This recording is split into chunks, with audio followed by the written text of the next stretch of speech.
3 choses à faire lorsque des gens vous fixent avec de mauvaises intentions. Alors, continuez à regarder. La forme la plus basique d'intimidation humaine est le contact visuel. C'est aussi une manière pour les gens d'exprimer une intention agressive. Un simple regard mal placé peut immédiatement faire dégénérer une situation en confrontation violente. Non seulement nous y sommes tous confrontés, mais c'est aussi très courant et malheureusement inévitable. Maintenant, il est facile de dire qu'il ne faut pas y prêter attention. Mais souvent, quand quelqu'un a de mauvaises intentions, vous devez gérer la situation. Parce que pour éviter ce type dans la rue qui cherche juste à frapper quelqu'un au hasard pour impressionner ses amis, voici quelques conseils simples pour y faire face. Première chose, ne les ignorez pas. Je sais que cela peut sembler contre-intuitif, mais si vous voulez désamorcer la situation, il est important de reconnaître leur présence. Cela ne signifie pas que vous leur lancez un défi. Reconnaître leur présence signifie simplement que vous les regardez. Vous devriez toujours regarder quelqu'un qui vous fixe. Il est toujours important de faire comprendre à une personne aux mauvaises intentions que vous savez qu'elle existe. Si cette personne sait que vous êtes conscient de ses intentions, cela lui donne un léger désavantage. Parce qu'elle ne peut pas vous attaquer par surprise.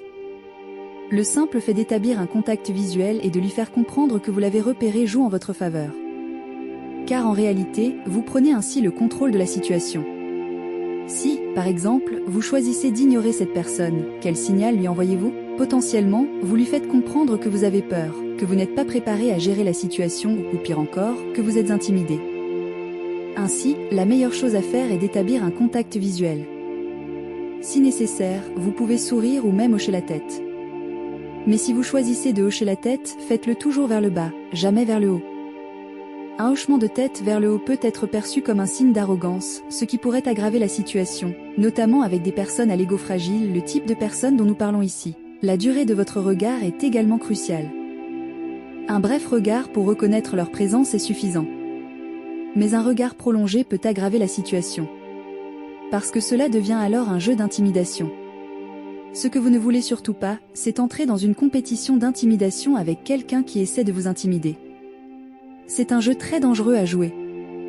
Si vous n'êtes pas à l'aise avec le contact visuel direct, fixez leurs sourcils. Cela donnera l'impression que vous les regardez dans les yeux. Mais en regardant leurs sourcils, votre regard semble vide et sans émotion, ce qui peut être perturbant pour l'autre. Une autre astuce est de fixer le centre de leur visage, mais cela peut vous faire loucher, ce qui ne fonctionne pas non plus. Quoi qu'il en soit, il est essentiel d'établir un contact visuel avec une personne qui vous fixe. Car détourner le regard est malheureusement perçu comme un signe de faiblesse. Que ce soit juste ou non, cela sera toujours perçu ainsi par ceux qui veulent vous intimider.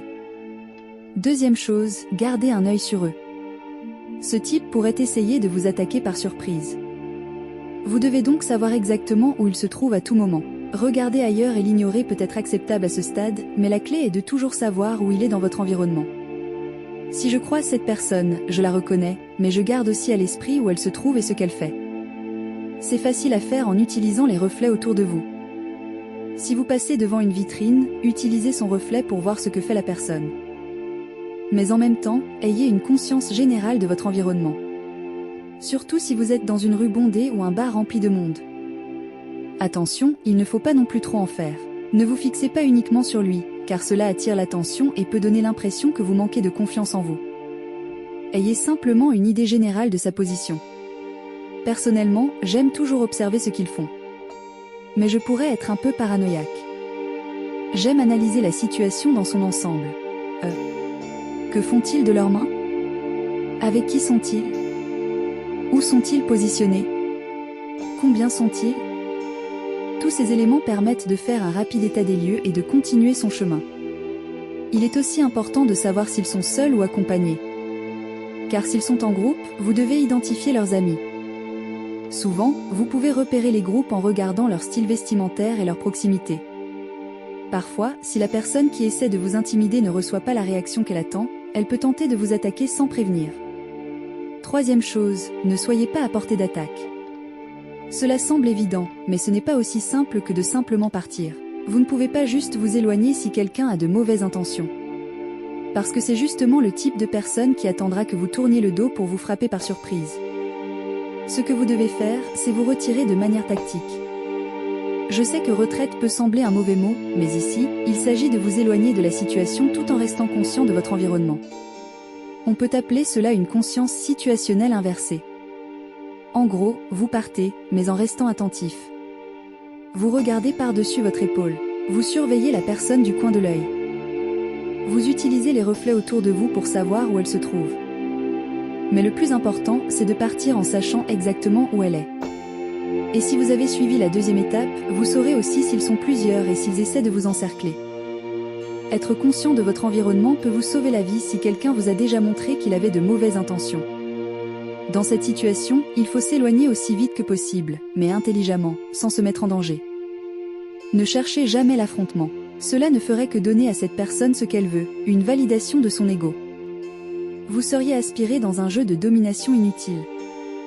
Conclusion, il y a une fine frontière entre donner de l'importance à quelqu'un et assurer votre propre sécurité.